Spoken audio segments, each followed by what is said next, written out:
మాజీ సీఎం కేసీఆర్ను ప్రస్తుత సీఎం రేవంత్ రెడ్డి సన్మానిస్తే ఎలా ఉంటుంది? ఊహించుకోవడానికి బాగానే ఉంటుంది. కానీ అది సాధ్యమా అంటే కేసీఆర్ అంగీకరిస్తే సాధ్యమయ్యే అవకాశాలే ఉన్నాయి. తెలంగాణ సాధనలో అత్యంత కీలక వ్యక్తిగా కేసీఆర్ని గుర్తించి సన్మానించడానికి తెలంగాణ ప్రభుత్వం సిద్ధంగా ఉంది.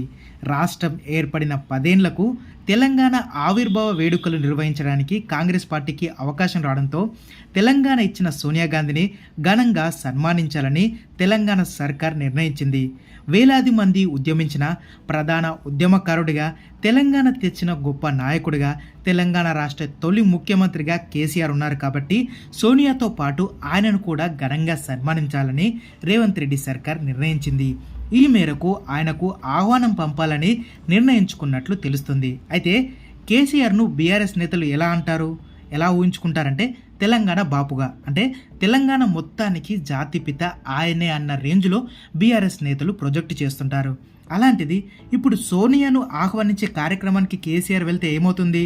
తెలంగాణ రావడానికి కృషి చేసిన 100లో 1గా కేసీఆర్ను చూపిస్తారు తప్ప కేసీఆర్ ఒక్కడే తెలంగాణ రావడానికి కారణం అన్నట్లుగా ఎలాగో కాంగ్రెస్ ప్రభుత్వం చూపించదు. దానివల్ల కేసీఆర్ ఇమేజ్ తగ్గిపోతుందని బీఆర్ఎస్ నేతలు అంటున్నారు. అందుకే కేసీఆర్ ఈ కార్యక్రమానికి రాకపోవచ్చని రాజకీయ విశ్లేషకులు సైతం అంచనా వేస్తున్నారు. అయితే తెలంగాణ ప్రభుత్వం నుంచి కేసీఆర్కు అధికారికంగా ఆహ్వానం వెళ్ళిన తర్వాతే దీనిపై స్పష్టత వచ్చే అవకాశం ఉంది.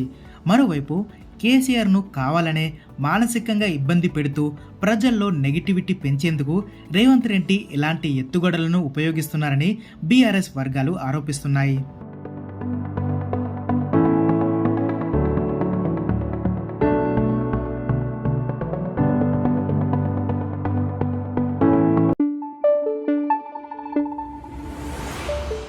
Thank you.